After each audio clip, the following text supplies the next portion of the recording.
வீட்ல எல்லாரும் நல்லா இருக்காங்களா ஜெயந்தி? ஆ எல்லாரும் நல்லா ஆண்டி இருக்காங்கக்கா. தேங்க்யூ. அப்புறம் எப்படிம்மா இருக்க? நல்லா இருக்கேன் ஆண்டி.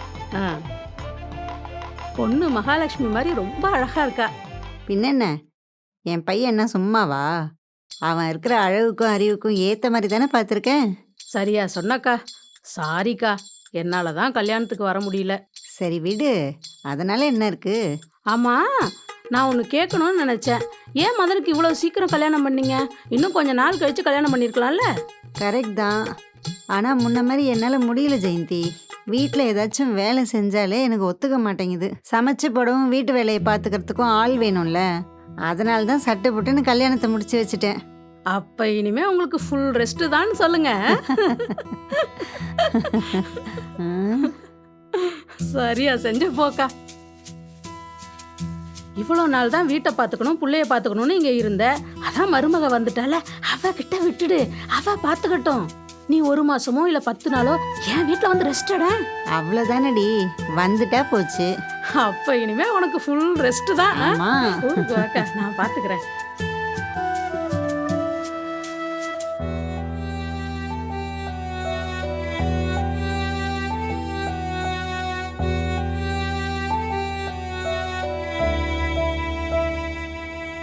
என்னடி சொல்ற? இப்படியா சொன்னாங்க உங்க மாமியாரு? ஆமாண்டி. எனக்கு இவங்களுக்கு சமைச்சு போடுறதோ இல்லை வீட்டு வேலை பார்க்குறதோ இதெல்லாம் எனக்கு கஷ்டமாகவே தெரிலடி. ஆனால் இன்னும் கூட இந்த மாதிரி ஒரு மென்டாலிட்டியில் இருக்காங்க பாரு. அது தாண்டி ரொம்ப கஷ்டமாக இருக்கு எனக்கு. இவங்கள மாதிரி ஆளுங்கெல்லாம் அவங்க பசங்களுக்கு நல்ல பொண்ணை கல்யாணம் பண்ணி கூப்பிட்டு வரணும்னு நினைக்கிறது இல்லை. வீட்டுக்கு நல்ல வேலைக்காரியை கூட்டிகிட்டு வரணும்னு தான் நினைக்கிறாங்க. சரி விடு காயத்ரி, நீ கவலைப்படாத, எல்லாம் போக போக பழகிடும் அதானே. ஏய் என்னடி இப்படிலாம் பேசுற? அதெல்லாம் ஒன்றும் இல்லடி, சரியா போயிருந்தா சொல்ல வந்தேன். நீ போய் ஃபர்ஸ்ட் சாப்பிடு. பசிக்கலடி, சாப்பிடவே தோணலை. ஏய் ஏன்டி இப்படிலாம் பேசிட்டு இருக்கிற?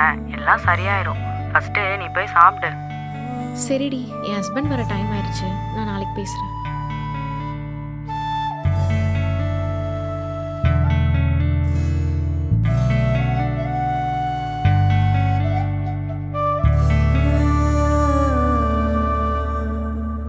போதும்.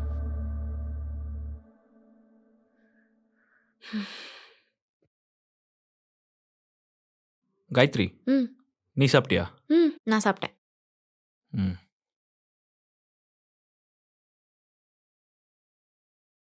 காயத்ரி இங்க வாயேன். என்னாச்சு? நீங்க வா சொல்றேன்.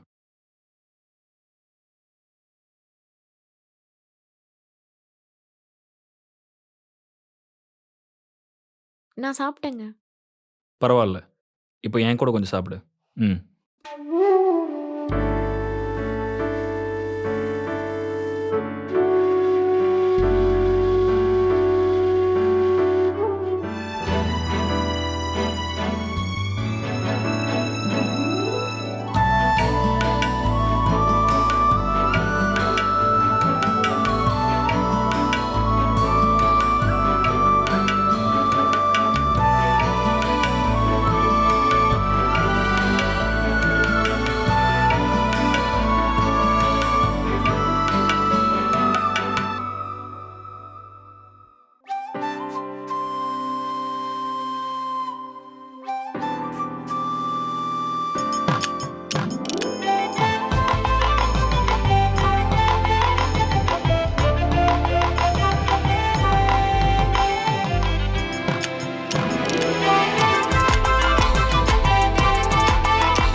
மா காயத்ரி, ரெடி ஆயிட்டியா?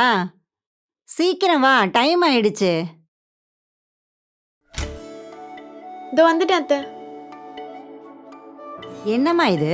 என்னாச்சு அத்தை? புடவை தான் கட்டல, குங்குமம் கூடவா வைக்க மாட்ட? இதோ வைக்கிறேன் அத்தை. என்னம்மா போங்க. சரிடி, அப்போ நான் போயிட்டு வரேன். ஆமா, அப்போ நான் போயிட்டு வரேம்மா. பார்த்து பத்திரம். சரி, ஓகே பை. பாய். அத்தை உங்களுக்கு டிஃபன் வைக்கட்டுமா? கொண்டு வாம்மா. சரி அத்தை. நான் வந்துட்டேன். இப்போ எங்கே வர்றது? எப்படி வரணும்? நீ என்ன பண்ணணும்? கோயம்பேட்டா? ஏய் சொல்லு மகா, எப்படி இருக்க? நான் நல்லா இருக்கேன். எல்லாரும் நல்லா இருக்கோம். என்னது? நல்ல விஷயமா? அதுக்கு தான் நானும் வெயிட் பண்ணிட்டு இருக்கேன். பின்ன என்னடி, எனக்கும் காலகாலத்தில் ஒரு பேரன் பேத்தியை தூக்கி கொஞ்சணும்னு ஆசை இருக்காதா? எங்க நடந்தா சொல்கிறேன். ஏய் ஆமா, உங்கள் அக்கா பொண்ணுக்கு இப்போ தானே கல்யாணம் ஆச்சு? ஓ அப்படியா? ரொம்ப சந்தோஷண்டி. என்னத்த சொல்ல, என் பிள்ளைக்கும் அதே டேட்டில் தான் கல்யாணம் ஆச்சு. எல்லாம் அந்த ஆண்டவன் கையில் தான் இருக்கு. இவன் ஏன் இப்படி போறா? ஒன்றும் இல்லடி, நீ சொல்லு.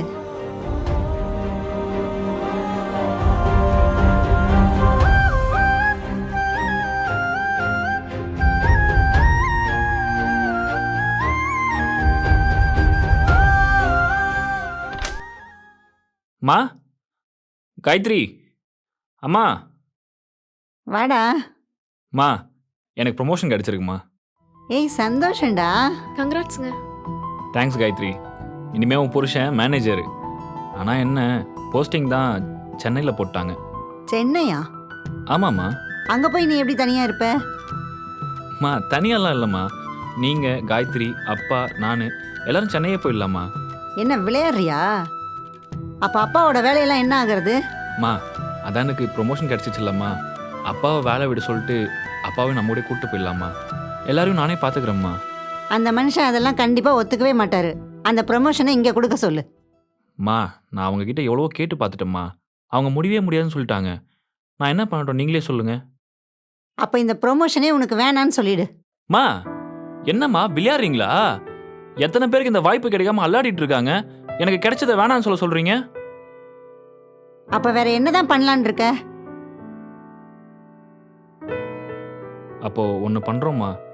நானும் காயத்ரி மட்டும் ஃபஸ்ட்டு சென்னை போகிறோம். அங்கே போயிட்டு அதுக்கப்புறம் கொஞ்ச நாள் கம்பெனியில் பேசி திரும்ப இங்கேயே வந்துடுற மாதிரி ஏற்பாடு பண்ணிக்கிறேன். அதானே பார்த்தேன். இதுதான் உங்கள் பிளானா? பிளானா? என்னம்மா பேசுகிறீங்க? உன் பொண்டாட்டி உனக்கு ஐடியா கொடுத்துட்டாளா?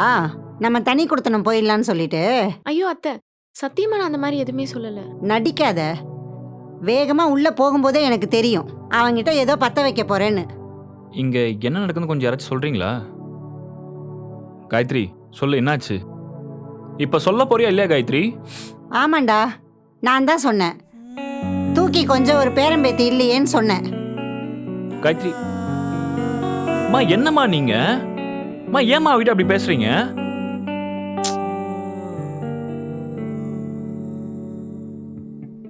இவன் திருந்தவே மாட்டான்.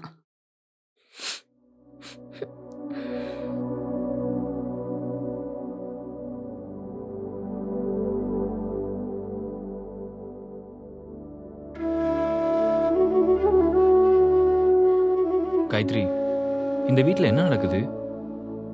அம்மா இடம்னா ஏதோ பேசிட்டு இருக்காங்க. நீ எதுவுமே என்கிட்ட சொல்லல.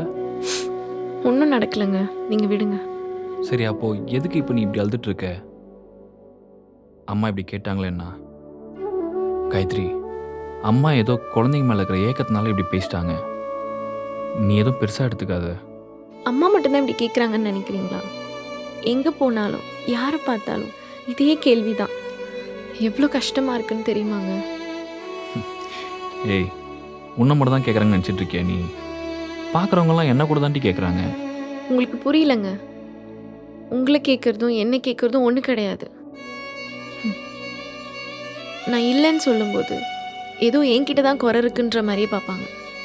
கொஞ்சமாச்சு யார்கிட்ட பிரச்சனை, என்ன பிரச்சனை அதெல்லாம் கொஞ்சம் கூட யோசிக்காம அந்த பொண்ணுக்கு தான் குறை இருக்குன்னு சொல்லிட்டு போயிட்டே இருப்பாங்க. இதை பாரு காயத்ரி, கல்யாணத்துக்கு அப்புறம் இந்த மாதிரி விஷயம்லாம் ஃபேஸ் பண்ணுறது சகஜம்தான். இதுக்கெல்லாம் நீ இவ்வளோ ரியாக்ட் பண்ண வேண்டிய அவசியமே இல்லடி. நான் தான் சொல்கிறேன்லங்க, என் கஷ்டத்தை உங்களால் புரிஞ்சுக்க முடியாது. நீங்கன்னு இல்லை, என்றைக்கும் ஒரு பொண்ணோட இந்த மாதிரி கஷ்டத்தை பசங்களால் புரிஞ்சிக்கவே முடியாது. சரி, நான் போய் சாப்பாடு எடுத்து வைக்கிறேன், நீங்கள் வாங்க. காயத்ரி, கொஞ்சமாச்சு யார்கிட்ட பிரச்சனை, என்ன பிரச்சனை, அதெல்லாம் கொஞ்சம் கூட யோசிக்காம அந்த பொண்ணுக்கு தான் குறை இருக்குன்னு சொல்லிட்டு போயிட்டே இருப்பாங்க. என்றைக்கும் ஒரு பொண்ணோட இந்த மாதிரி கஷ்டத்தை பசங்களால் புரிஞ்சிக்கவே முடியாது. ஹாய் ஹலோ வணக்கம் மக்களே, நான் உங்கள் மதன் மேடி. நான் உங்க காயத்ரி. அண்ட் இந்த வீடியோ உங்களுக்கு பிடிச்சிருக்கும் நம்புகிறோம். இந்த வீடியோ பார்ட் 2 வேணும்னு நினச்சிங்க அப்படின்னா கீழே கமெண்ட்டில் மென்ஷன் பண்ணுங்கள். சீக்கிரமே உங்களுக்கு பார்ட் 2 கொடுக்குறோம். அதே மாதிரி நிறைய வீடியோஸ் பார்க்கணும் அப்படின்னு நினச்சிங்க அப்படின்னா நரிக்கூட்டம்க்கு மறக்காமல் சப்ஸ்கிரைப் பண்ணுறேங்க. அண்ட் மறக்காம பெல் ஐகானை கிளிக் பண்ணிக்கோங்க.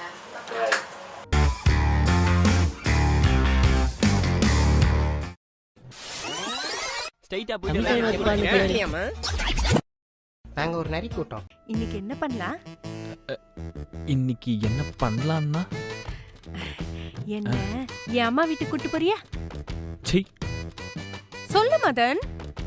இல்லை முடியாது, எனக்கு ஒரு முக்கியமான வேலை இருக்குது. சண்டேல என்ன முக்கியமான வேலை? அது வந்து காலையில் லேட்டாக எழுந்தோமா, ஆமா நான்வெஜ் மூக்கு பிடிக்க சாப்பிட்டோமா, ஆமா. இப்போ திரும்ப போய் படுத்து நல்லா தூங்கணும். இதுதான்